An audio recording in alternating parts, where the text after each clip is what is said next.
Muchísimas gracias a todos Muito obrigada. por participar. Nos acompañan hoy Muito obrigado a todos por participar. Hoje nós temos Bruno Westin, que é o secretário de Participação Privada de Infraestrutura no Brasil, David Duarte, do Ministério da Fazenda do Chile, Denise Arana, do Banco de Desenvolvimento da Jamaica, Saleh Asvat, que é o secretário nacional de Infraestrutura do Panamá, Rafael Ugaz, diretor executivo de Proinversión. Muito obrigado a todos por estarem disponíveis para participar e por abrir um tempo na sua agenda para compartilhar conosco as suas experiências em matéria de PPP. Como vocês devem saber, durante o dia de amanhã abordaremos temas cruciais aqui na região, como o potencial dos esquemas inovadores para a questão do financiamento de infraestrutura, desenvolvimento de PPPs em setores incipientes, como setores sociais, principalmente de hospitais, saneamento básico, etc., e a necessidade de reforçar os processos e projetos para poder garantir maiores padrões de transparência e de concorrência. Nós também vamos lidar com o componente de sustentabilidade dos projetos para a preparação de financiamento sustentável através de instrumentos específicos e desenvolvimento de mecanismos que possam fomentar uma maior inclusão nos projetos com as perspectivas de gênero para fomentar a participação cidadã no processo das PPPs. Nesse sentido, eu gostaria, nessa sessão de abertura, que ela possa servir como um pontapé inicial para incentivá-los a poder participar em debates que teremos durante essas duas jornadas e ter perspectivas dos países a partir de posições dos nossos panelistas. Nesse sentido, eu gostaria de começar com o Bruno. Bruno, eu vou passar para o inglês. Nós estamos enfrentando um cenário bastante difícil quando estamos falando de infraestrutura. Quais são os desafios mais importantes que o Brasil está enfrentando para mobilizar o investimento, principalmente nesses setores? Muito bem. Bom dia a todos. Obrigado, Gaston. Primeiro, gostaria de externar que é uma honra estar participando aqui desse segundo congresso de análise de boas práticas em parcerias público-privadas e aproveitar também para parabenizar e agradecer o Banco Interamericano de Desenvolvimento pela iniciativa. Bem, quais são as oportunidades? Acho que vale reforçar que esse instrumento fantástico para poder promover os investimentos em infraestrutura pública e até mesmo na provisão dos serviços públicos, temos sempre que lembrar que por trás desses contratos que têm a premissa, têm a característica de serem contratos de longo prazo, temos que ter em mente sempre uma palavra-chave, a estabilidade. E a estabilidade em todos os sentidos. E aí falamos de estabilidade macroeconômica, estabilidade geopolítica, estabilidade regulatória. E é nesse sentido que aqui também no Brasil nós vemos o país numa posição privilegiada, gerando boas oportunidades para esse tipo de parceria da provisão dos serviços públicos feito pela iniciativa privada. Eu gosto de reforçar essa parte da estabilidade, porque, bem como colocou o vice-presidente Richard, nós não podemos descuidar, usando esse instrumento, descuidar de uma responsabilidade fiscal na seleção desses projetos. Então, quando nós estamos falando de uma estabilidade macroeconômica, nós temos que lembrar sempre que o maior fator de promoção de investimentos, sejam eles públicos, sejam eles privados, sejam eles por meio de uma parceria público-privada, é a estabilidade econômica, que você vai poder ter uma previsibilidade na estruturação de um bom projeto, né? Todos terão um maior planejamento, uma maior previsibilidade para poder fazer as concessões e as parcerias público-privadas. Então, nesse sentido que eu gostaria de inserir esse instrumento, e aí, a partir daí, as boas práticas relacionadas diretamente a esse instrumento num contexto maior de estabilidade, e aí a gente entra num fator também que é o de estabilidade regulatória, né? Então, acho que esse congresso, esse ambiente e toda essa rede construída para as parcerias públicas-privadas tende a promover as melhores práticas para que sejam construídas os melhores arcabouços regulatórios, tendo as melhores práticas para dar estabilidade regulatória. E aí, quando nós falamos de melhores práticas, sempre temos que internalizar de acordo com o arcabouço do país, né? Então, nós sempre avaliamos uma boa prática lá de fora e tentamos trazer aqui para a realidade brasileira, porque, de novo, isso tem sempre uma interdependência entre todo o arcabouço legislativo, entre todo o arcabouço de regras fiscais, por exemplo, para que possamos também fazer internalizar as boas práticas. Nesse sentido que, assim, o Brasil ele tem um histórico longo já de parcerias público-privadas que remonta da década de 90, né? Mas começou-se as concessões de forma bastante tímida, tinha uma certa resistência até da própria sociedade em relação ao que seriam parcerias público-privadas, em relação a privatizações e etc. Mas foi a partir ali da instituição de uma unidade de PPP no âmbito do governo federal, que é hoje o PPI, o nosso Programa de Parcerias de Investimento, que esse tipo de parceria ganhou tração. Aproveitando de todo o seu legado, de todos os contratos realizados, de todas seu avanço regulatório, que o PPI pôde agregar como uma unidade central e, a partir daí, fomentar também as boas práticas, tanto no âmbito do governo federal quanto no âmbito de governos subnacionais. Enfim, eu acho que o Brasil, nesse ponto, com um arcabouço já bastante consolidado e de unidade de PPP, estabilidade regulatória, estabilidade fiscal, mostra-se como uma boa oportunidade. É isso que tem destravado aqui, com grande sucesso, com grande êxito, as nossas parcerias público-privadas.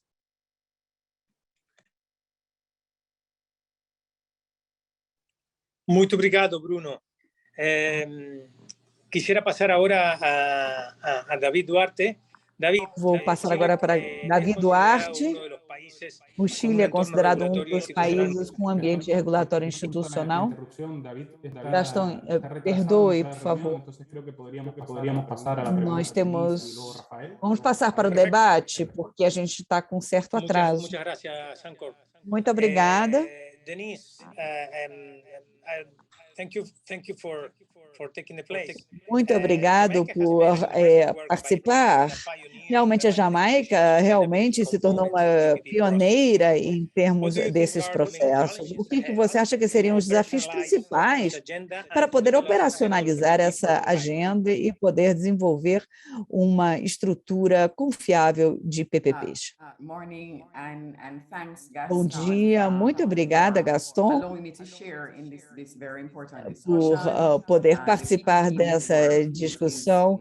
A rede de PPPs realmente é muito estimulante e nos dá uma oportunidade de aprender uns com os outros. Então, essa pergunta tem a ver com o nosso programa e a sustentabilidade, a operacionalização, eu chamaria de agenda de sustentabilidade, por assim dizer. E eu acho que a sustentabilidade é uma coisa muito importante para poder assegurar os objetivos do governo através da provisão de serviços, através de PPPs, e é preciso ter uma manutenção contínua durante todo o ciclo de vida do projeto.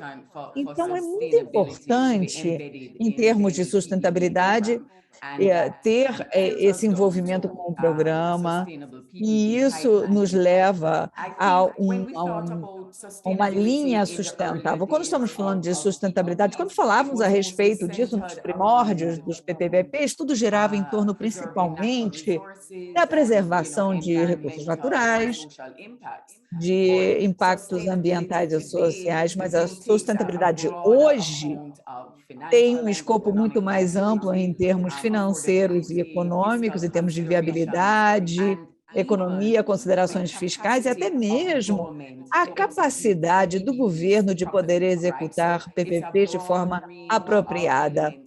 Temos um escopo bastante amplo que se reúne para conseguir uma linha bastante coesa e sustentável. São elementos muito importantes. O governo da Jamaica estabeleceu políticas e guias bastante claras com relação ao desenvolvimento e avaliação de PPPs e principalmente PPPs sustentáveis. Na nossa política, nós temos critérios que cobrem claramente a gama do que nós estamos discutindo aqui. Nós analisamos a viabilidade do projeto, e isso significa que avaliamos a parte financeira, econômica, o ambiente legal, social e ambiental. E, graças à IDB, falaremos um pouco mais a respeito disso, nós também vamos incorporar também as mudanças climáticas e avaliações climáticas no processo como um todo. Então, além da viabilidade do projeto, o ministro das Finanças se centra principalmente no valor pelo dinheiro e também a sustentabilidade fiscal, de forma que eu acho que para o governo da Jamaica, para nosso programa, nós já cobrimos todo o escopo de elementos que fará com que o programa seja sustentável. Também é muito importante que esse processo de avaliação possa levar e possa incorporar também elementos de sustentabilidade também na concepção, no desenho do projeto. Nós temos a preparação do projeto e temos também o desenho do projeto.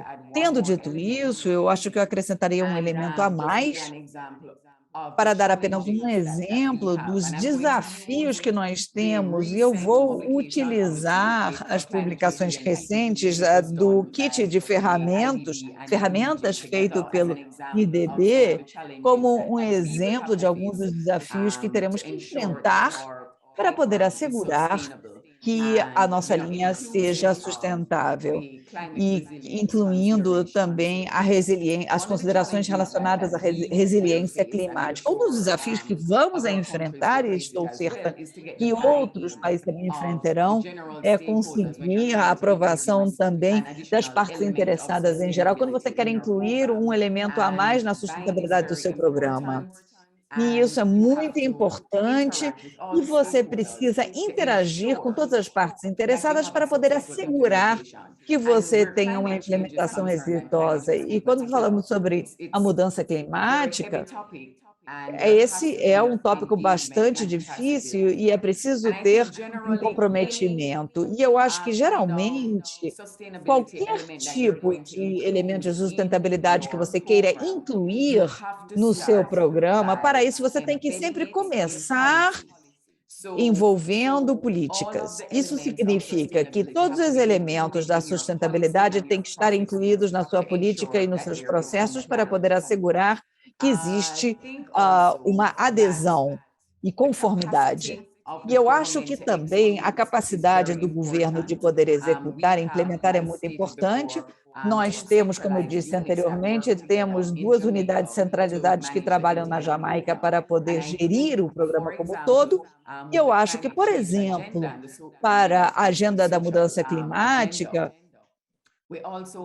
a agenda social, nós temos que assegurar-nos de que as capacidades que necessitam umas avaliações técnicas, talvez tenham que começar, por exemplo, fazer com que o Gaston e outros conselheiros externos venham para ter um conhecimento transparente que possam contribuir para as diferentes unidades. A última coisa que eu gostaria de dizer com relação aos desafios e de como nós vamos superar tudo isso, é que quando você introduz novos elementos ao seu programa, e uma vez mais eu estou utilizando o exemplo da mudança climática, é preciso ter um período de testagem prática desse elemento com projetos da vida real no terreno, que é uma das coisas que nós vamos estar fazendo.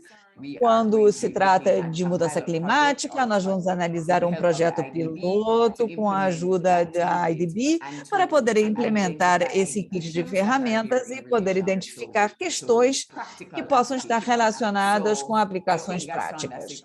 Então, eu acho, Gaston, é isso que eu tenho a dizer. Esses são os diferentes elementos que se reúnem em todo e qualquer programa para poder assegurar um programa sustentável. Muito obrigada. Buenos días. Muchas gracias por unirte. Você fez um grande trabalho nos últimos tempos, fortalecendo o marco regulatório e também desenvolvendo um pipeline de produtos PPP sustentáveis e eficientes. Quais são, segundo você, as oportunidades na área social para poder aplicar esse mecanismo e qual seria a sua visão para os próximos anos?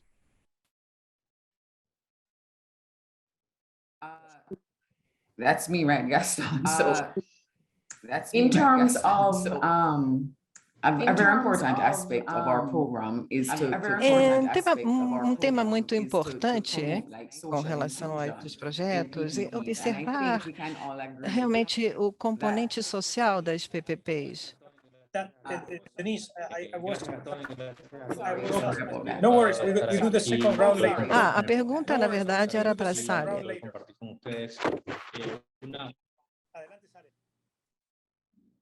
Adelante, Sally. Por favor, Sally. I can pass along my question to you. Gracias, Gastón. Bom, obrigada a todos, como eu estava mencionando. Bom, desculpem, o som desapareceu, o som do palestrante. Soli, eu não sei se a sua conexão caiu. Soli, você está aí? Então, você está nos ouvindo, Soli?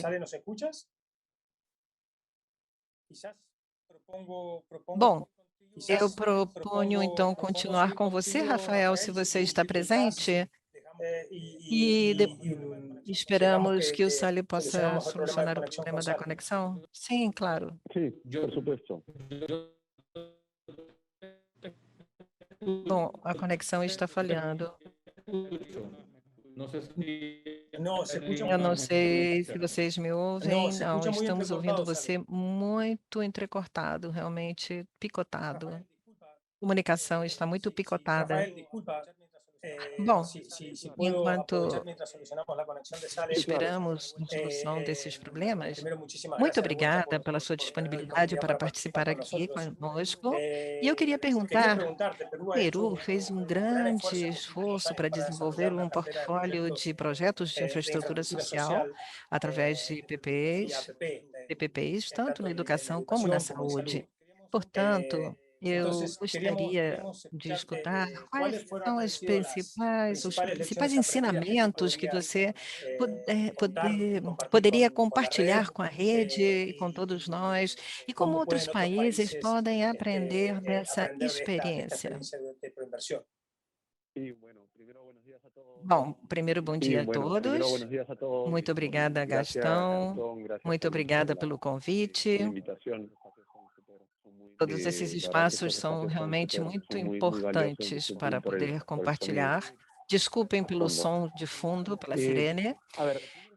Bom, eu acho que, em geral, os projetos de infraestrutura social, saúde, educação, costumam enfrentar uma problemática social devido à maior sensibilidade que alguns agentes costumam ter, como podem ser os grêmios, ou os médicos, professores e a própria população. Nós temos,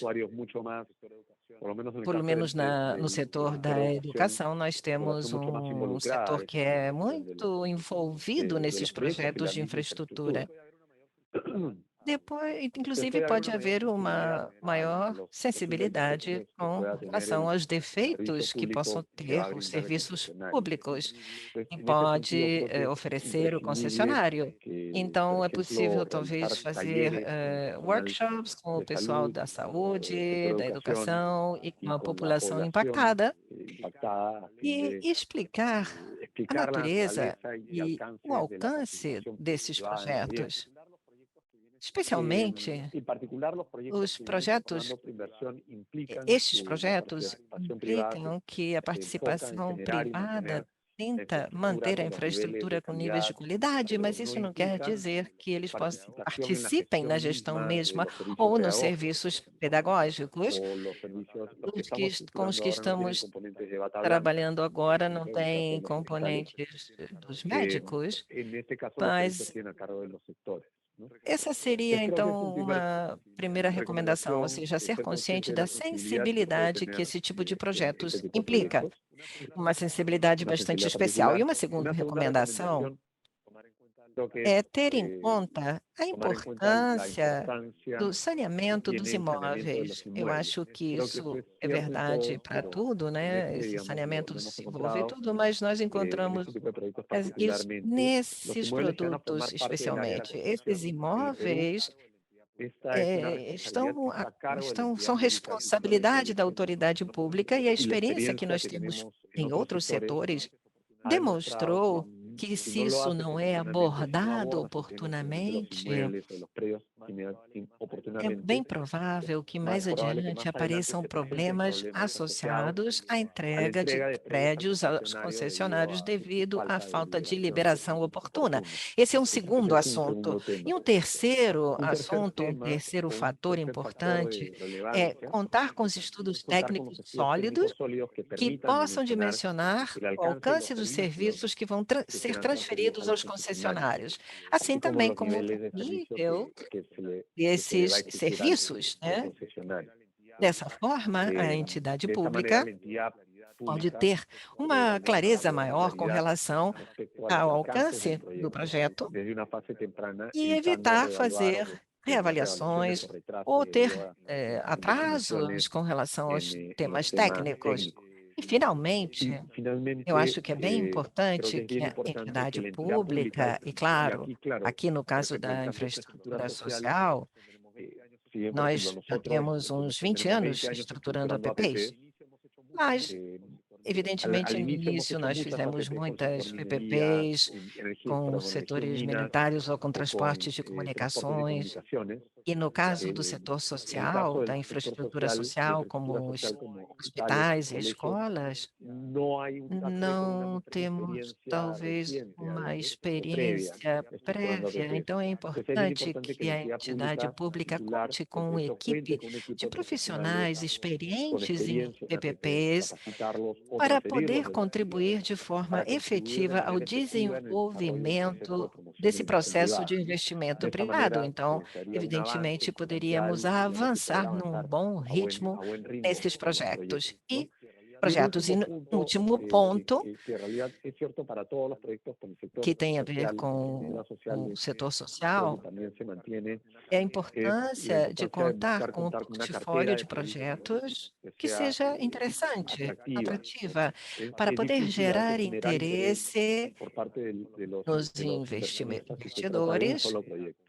E na medida que a gente possa ter um pipeline de projetos, vai ser mais fácil gerar interesse dos investidores, inclusive no longo prazo, investidores que muitas vezes têm uma certa dificuldade para conseguir a aprovação da casa matriz para um projeto só.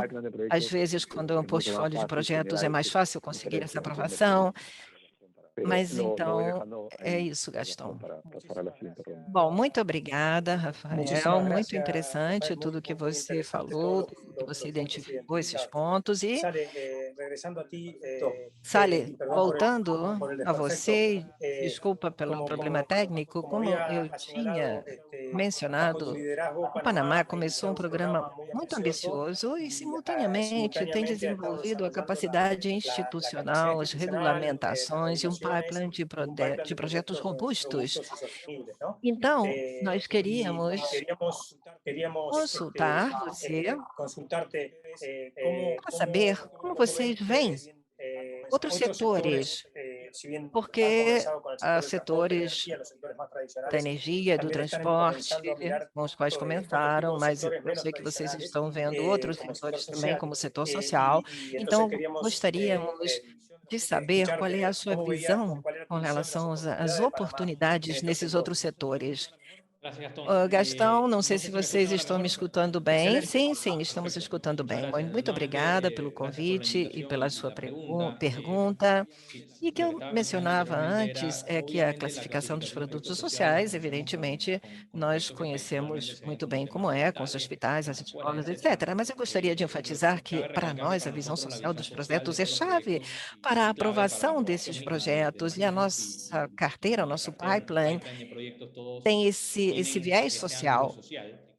E, indo à pergunta, em particular, do portfólio, do pipeline, com relação aos temas sociais, sim, para nós é importante começar com essas infraestruturas horizontais, mais tradicionais, com as quais podemos ter uma experiência institucional e com o financiamento. A Panamá tem concessões que vêm do ano 89, mas no marco da nova geração de PPPs, até agora não tínhamos nos aventurado nesses produtos complexos, mas temos alguns projetos bastante interessantes que estamos avaliando e que são projetos piloto, que são importantes para o Panamá e que o que interessa é reforçar as instituições da justiça. E nós poderíamos, talvez, classificá-los como não tradicionais em termos sociais. Estamos fazendo a primeira estrutura vertical e essa experiência da instalação de infraestrutura que possa dar serviços públicos a todos os panamenhos, talvez vai abrir as portas para que nós possamos também enfrentar outros projetos, como, por exemplo, as escolas, ou também numa área médica, hospitais, manutenção. Mas o que queremos é fazer tudo passo a passo, pouco a pouco. Tem um marco jurídico, nós lançamos um projeto, 2 projetos de infraestrutura com o apoio do BID. Pensamos que vamos poder nos aventurar nessa primeira infraestrutura vertical que vai abrir a porta para que possamos incursionar em outros tipos de projetos sociais no próximo ano. Acredito que as oportunidades que existem em infraestrutura horizontal, mais de $5 milhões, que esperamos poder licitar entre esse ano e o próximo. Muchísimas gracias, Sally. Muito obrigada, Sally. Bruno, eu gostaria de passar para você.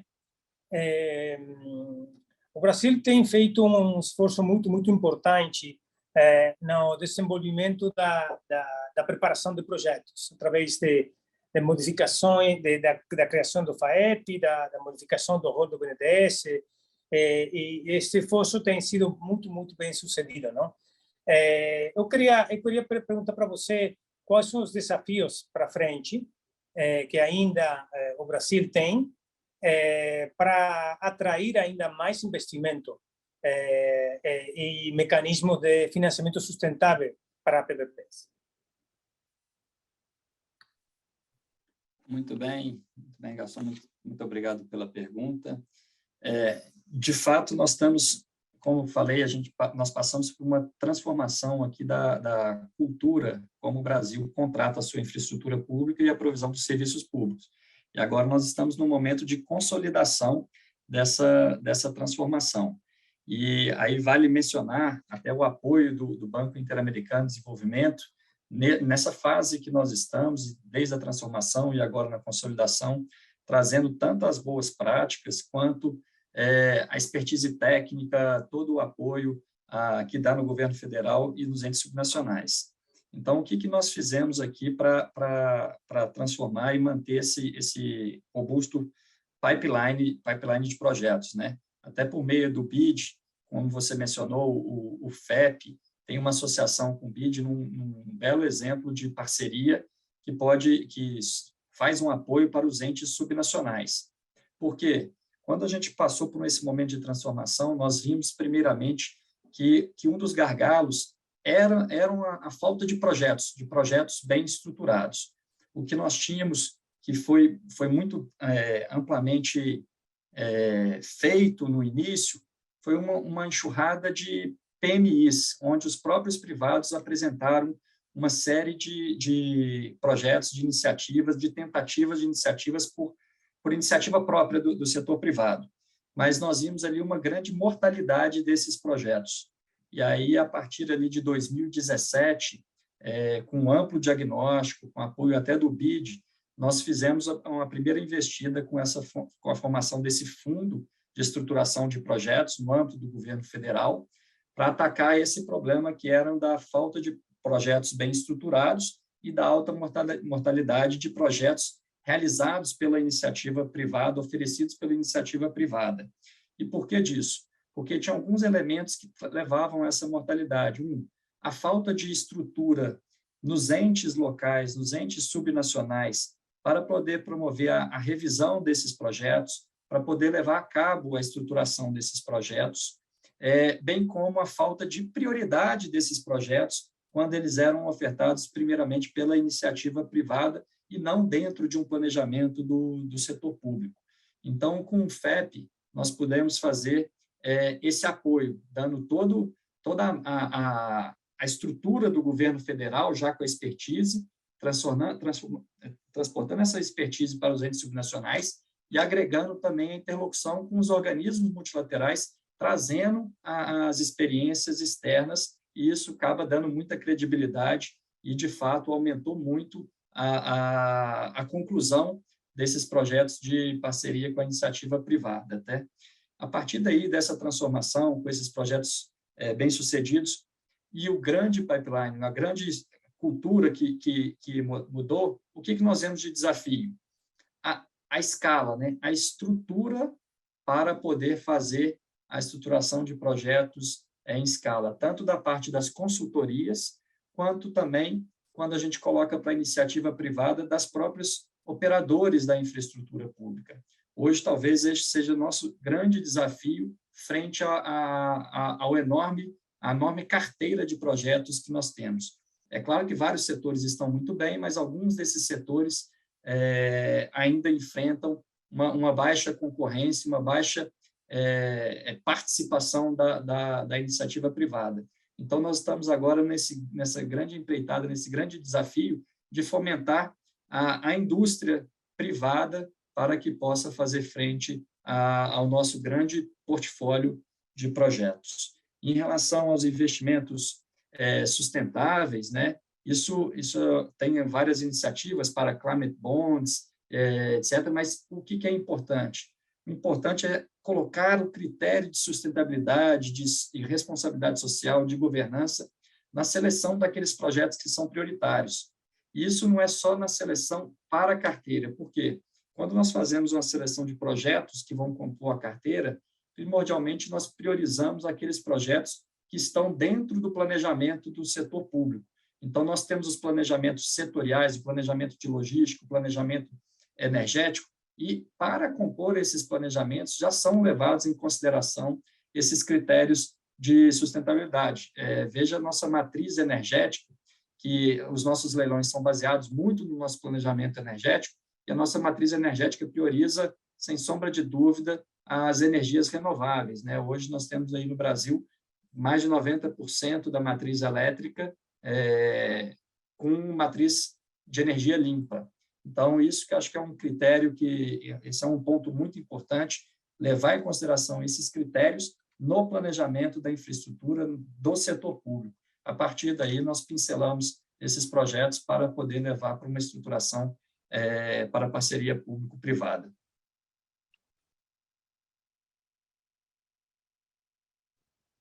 Muito obrigado, Bruno. Denise, now is your turn. Jamaica have done a great job by working with the development of climate resilient PPPs. So, for example, the toolkit developed with the decision maker together with the DBJ and the IDB.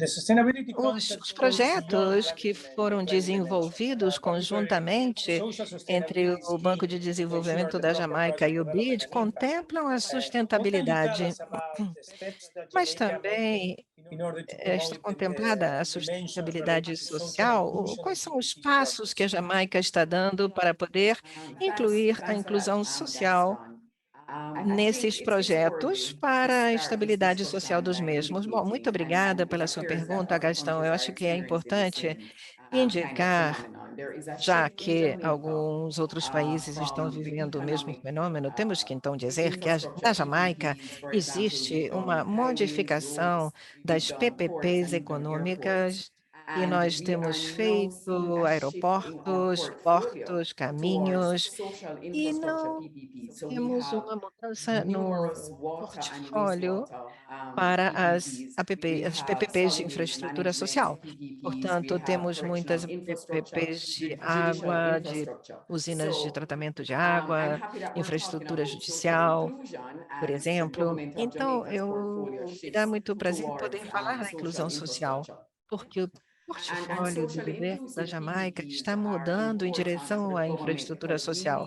E as PPPs com inclusão social são muito importantes para o governo, porque nós precisamos ter certeza de que todos os participantes sejam beneficiados equitativamente das PPPs e, o que é mais importante, precisamos garantir que nenhuma comunidade fique isolada ou separada do processo de PPPs.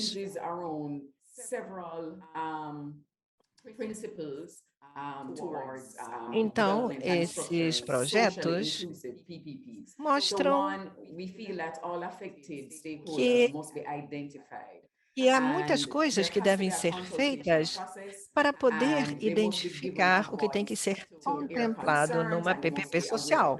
Ou seja, é necessário fazer uma consulta, dar voz à sociedade para saber o que deve ser feito. As pessoas conseguem avanços, especialmente devido às modificações no nosso programa. Nós também tentamos garantir que haja acesso a todos os serviços para todos os jamaicanos. Então, tem que haver um elemento de assequibilidade que ter que estar garantido. Temos nas nossas políticas estipulações que possam garantir que sejam feitas avaliações de impacto. Também temos um processo integrado com o setor de avaliação dos investimentos, que tem informação que nos oferecem em relação a quais são os participantes fundamentais dos projetos. Portanto, no nível conceitual, temos que verificar estrategicamente quais são os possíveis problemas sociais que surgem e depois temos que ver o lado comercial do projeto.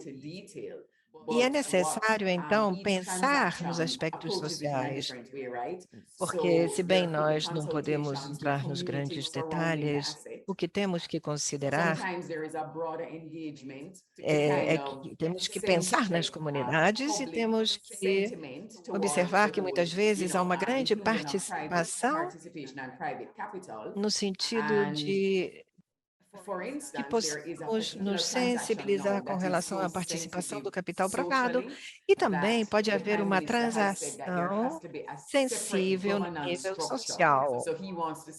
O primeiro-ministro falou que é necessário construir um comitê diretivo que seja uma entidade independente para garantir que os participantes sejam consultados de tal forma que possamos garantir o sucesso da transação. Então, quando achamos que o meio de subsistência das pessoas pode ser afetado, temos que ter no plano uma coisa muito bem estabelecida para que as pessoas possam ver restaurada a sua capacidade de poder voltar a gerar renda.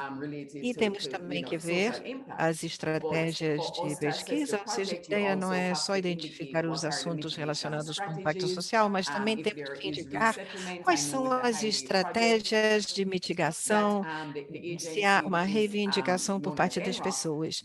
Ou seja, temos uma agência chamada ENVI que tem diretrizes muito claras sobre os assentamentos, a relocalização, a compensação, para ter certeza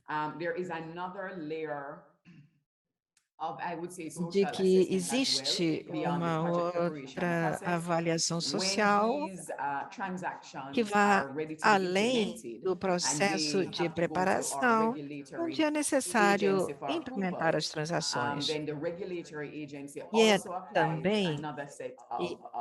é necessário também procurar a aprovação da entidade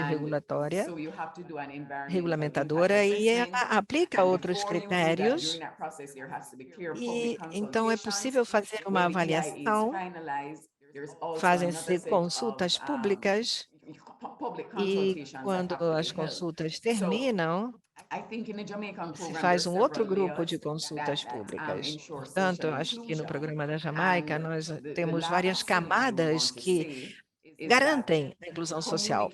E, por último, eu gostaria de acrescentar que a comunicação é necessária.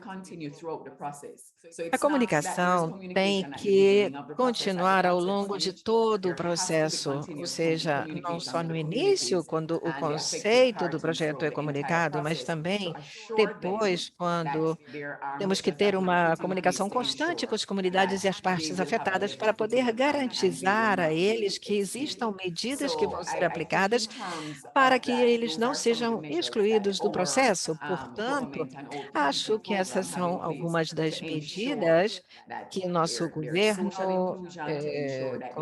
garantiu sobre as APPs para poder garantir a inclusão social e para que possa existir um acesso generalizado a todos os benefícios que possam provir dos projetos de PPPs. Muito obrigada, Denise. E a partir da pesquisa que nós fizemos no ano passado, nós sabemos que esse é um aspecto fundamental, ou seja, entregar os projetos, porque mais do 80% das ocasiões em que ultrapassamos o orçamento ou o tempo que foi designado para o projeto, isso quer dizer que não houve consultas sociais, porque muitas vezes esses aspectos não são considerados no momento correto e, portanto, não se trata somente do setor de compras ou da infraestrutura, mas também dos aspectos sociais. Bom, para a segunda pergunta, como você sabe, amanhã vamos conversar sobre as melhores práticas de sustentabilidade para o desenvolvimento de infraestrutura e prestação de serviços associados. E isso sendo entendido não só do ponto de vista ambiental, mas também envolvendo questões sociais, que tanto mencionou Denise, mas também aspectos fiscais, ou seja, elementos fiscais de longo prazo, que na nossa região é um assunto muito importante. E Panamá tem trabalhado muito nesse aspecto para poder garantir que os projetos do programa PPP sejam preparados de uma forma sustentável e permita o acesso também a financiamentos sustentáveis. Então, queríamos saber qual é a visão estratégica do programa com o Panamá. Bom, como a Denise mencionava, eu acho que muitas das grandes práticas na região foram importadas de experiências em outros países, e o que nós fizemos aqui no Panamá desde uns 2 anos para cá, bem antes da pandemia, nós fomos um dos últimos países em adotar um novo regime, uma nova lei APP, o que nos permitiu incorporar elementos de sustentabilidade dentro do marco legal. Normalmente se trabalha com a parte da estruturação, mas nós normalmente aprendemos com outros países que nos apoiaram e que nos deram ideias, tentar trabalhar com arcabouço legal, um guarda-chuva de temas que devem ser cumpridos na nossa lei, como foi feito também na Grã-Bretanha, por exemplo. Nós fizemos a nível legal trabalhar com itens básicos que têm que ser cumpridos, que foram sendo desenvolvidos exatamente com uma série de relatórios técnicos que replicam essa sustentação dessa sustentabilidade. O que significa essa sustentabilidade? Social, bancária, institucional. Temos quase 10 parâmetros que nós seguimos e a estratégia é a elaboração de práticas em termos de relatórios. Então, para cada um desses segmentos, nós desenvolvemos ferramentas e manuais, e eu acho que isso é uma coisa já comum. Diferentemente no Panamá, nós temos um padrão mínimo, e a ideia tem sido muito mais de boas práticas, ou seja, nós temos um mínimo nesses requisitos, e como vocês devem saber, a parte fiscal, nós temos trabalhado exatamente com o BID para poder melhorar e quantificar riscos e contingentes, enfim, isso é uma coisa, como você, Gastone, mencionou, uma coisa que é feita para qualquer tipo de obra. Então, no final das contas, a questão da sustentabilidade é como os projetos serão sustentados. Não é necessariamente, muito embora esteja incorporado dentro da instituição, para mim, um projeto de obra pública ou de PPP tem que cumprir com uma série de padrões de avaliação. E esse foi o caminho que nós trilhamos, e eu acho que também o Ministério das Finanças também tem se atido a essa questão da sustentação dos projetos. E eu acho que vai acontecer uma coisa semelhante ao que aconteceu na Grã-Bretanha, é que essa PPP vai impulsionar uma série de práticas e as unidades de investimento público vão acabar adotando essas práticas. A segunda parte da sua pergunta com relação à sustentabilidade do financiamento, eu acho que aí passamos para um conjunto muito mais amplo de sustentação e de replicação, porque a padronização do contrato vai ser uma coisa muito importante. Nós temos também ferramentas climáticas, nós trabalhamos também com uma multilateral com a análise climática dos projetos, e isso trata principalmente da priorização dos projetos que possam ser mais favoráveis para o Panamá no que se refere às suas metas climáticas. E uma coisa muito interessante, que é um dos 3 países do mundo que tem emissões de carbono negativos. Então, a gente já estaria fazendo ainda mais do que já estamos fazendo. Um exemplo muito claro, por exemplo, uma linha de transmissão que vamos licitar de 500 kV, e queremos que esse projeto tenha uma certificação de carbono neutra. São coisas muito específicas que nós poderemos fazer dentro da nossa estruturação, que darão visibilidade para o programa, para poder manter essa replicação e a sustentabilidade.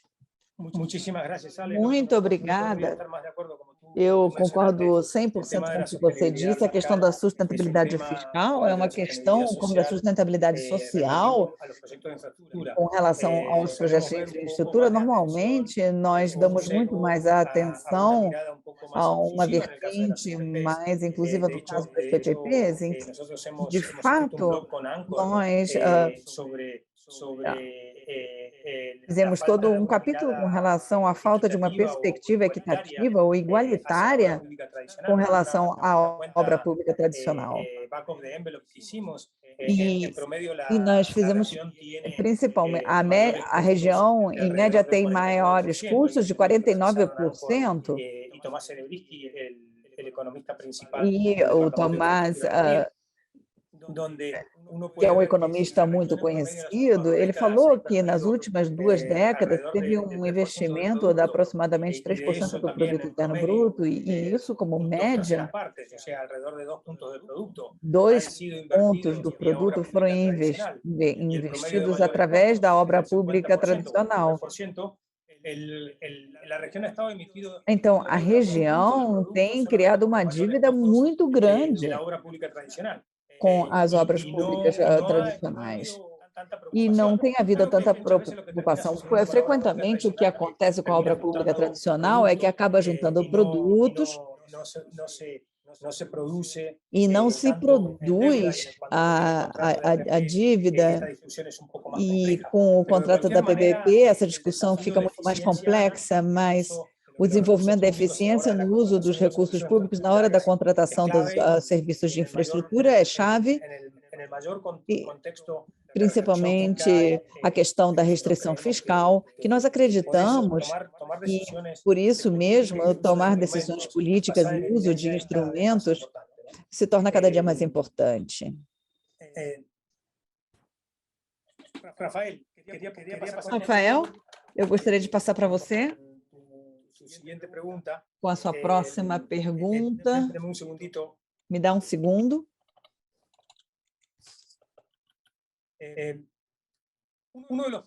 Então, um dos principais desafios atuais para o desenvolvimento de infraestrutura na região é garantir o desenvolvimento sustentável, que foi o fio condutor da segunda pergunta desse painel.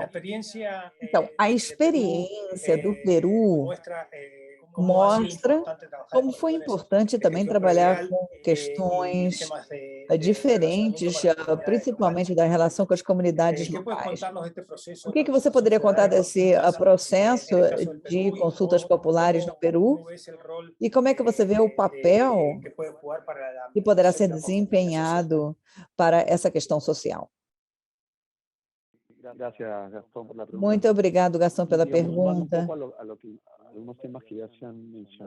Para falar sobre os temas que já foram mencionados, no caso do Peru e dos projetos que nós levamos a cabo, se identifica de uma maneira bastante inicial já esses elementos e criamos um módulo que envolve a questão social e ambiental. Nós temos especialistas de questões ambientais e a participação deles permite identificar logo os diferentes desafios, mapeando os possíveis problemas, e isso no futuro permitirá também realizar uma consulta prévia às comunidades originais, já que recentemente a Suprema Corte determinou que a consulta prévia também será obrigatória para os projetos de infraestrutura e serviços públicos. É uma coisa que não existia anteriormente. Então, se trabalha nos diferentes processos, inicialmente, com outras entidades, e, de acordo com as competências legais, haverá uma intervenção nesse tema. Por outro lado, a experiência nos processos dessa questão predial chegou à publicação, enfim, se identificou isso também em diferentes setores e foi uma das lições aprendidas com relação às dificuldades, aos problemas que surgiram em etapas posteriores nesses contratos de PPP, e se publicaram uma série de normas que permitem poder avançar com a questão dos terrenos e existe uma entrega às concessionárias. Além disso, nos novos projetos, principalmente nas diferentes leis que foram publicadas, se estabelece que é preciso ter uma proporção significativa dos terrenos necessários para poder levar a cabo o desenvolvimento da infraestrutura. Além do mais, nos programas se estabelece que as obras devem começar com uma entrega entrega completa dos terrenos necessários para a sua execução. Essas são ideias que nós conseguimos incorporar e adaptar nos últimos tempos. Nós temos que ser muito conscientes de que efetuar esse tipo de processo de consulta transparente tem que ter uma estrutura apropriada e será fundamental para que qualquer projeto possa contar com o apoio de grupos de interesse. Não é possível falar de sustentabilidade se não se levar adiante esse processo participativo e de consulta prévia. Estou totalmente de acordo com o que foi dito aqui anteriormente.